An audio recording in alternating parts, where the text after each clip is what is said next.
we are working on stamp number 2 from the Modern Folk Art set. And this is a really easy one, much like yesterday's, but I'm gonna go ahead and still keep walking you through these daily because I think they're not only good practice, simple, creativity.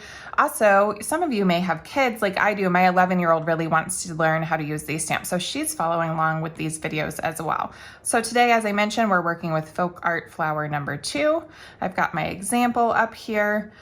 So on a new layer, you are going to grab the color of your choice and stamp number 2 and go ahead and just, I'm gonna make it bigger so you can see better. Stamp it down.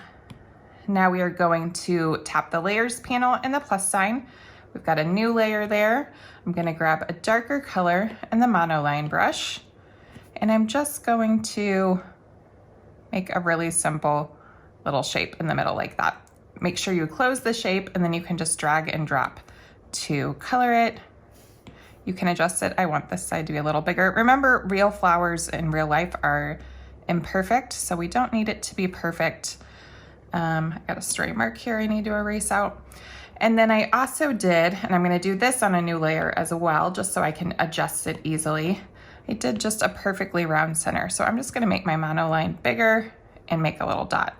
So since it's on its own layer, I can easily grab the arrow tool and move it around. If I wanna move both at one time, I can swipe right, make sure both layers are selected, and now I can move both around at one time. I can adjust the size and do whatever I like. Once again, we're gonna add a new layer. We're gonna make our monoline brush much smaller, and I'm gonna grab a white. And so what I had done here is just, this is a little thicker than last time. Those were pretty thin, but we'll go just a little thinner. So 2-finger tap to undo if you want to undo something. And again, hold your pencil down to get that perfectly straight line. And then just go around and add in all your lines. And again, since the flower isn't perfect, we're going to go ahead and do these by hand to get that look. You could even try doing wavy lines. You could try doing different things if you want to. So we'll keep doing all those. I can see some of you have already been using these and tagging me on Instagram, and I just love seeing how you change things and make them your own. I find using stamps so relaxing. It speeds up my workflow, but it also is just, I sit up on my top porch outside with my dogs, and I just spend a lot of time coloring and stamping, and it's a lot of fun. So on this one, I'll go ahead and stay on the same layer. I've grabbed a yellow, and I'm just gonna make my monoline brush a little bigger, and I'm just gonna use it as a stamp and add dots to the end of each line.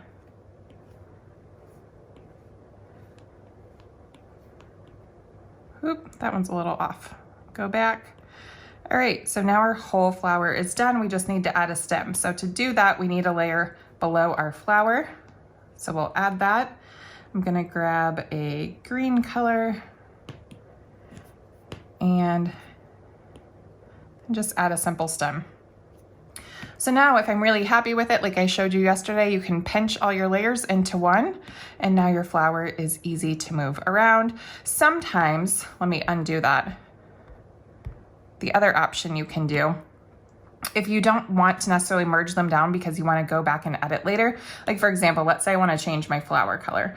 I can easily grab a different color and drag and drop and change it. If it's all merged together, sometimes it's a little harder to change individual elements. So the other thing you could do is swipe right on every layer to select them all, and then just click group, and it will group them. So I'll rename those flower 2. Whoop. Flower 2, and now I might swipe left and duplicate it, turn this original flower off and drag it to the bottom. That way I always have those elements I can go back to. And for this one, I'll tap and click flatten. So this one is on its own, but then I still have an original copy down here that I can go back to and easily edit. So I'm hoping to, even though some days are simple, share some tips and tricks like these with you along the way so you can really get to know Procreate and the many capabilities it has.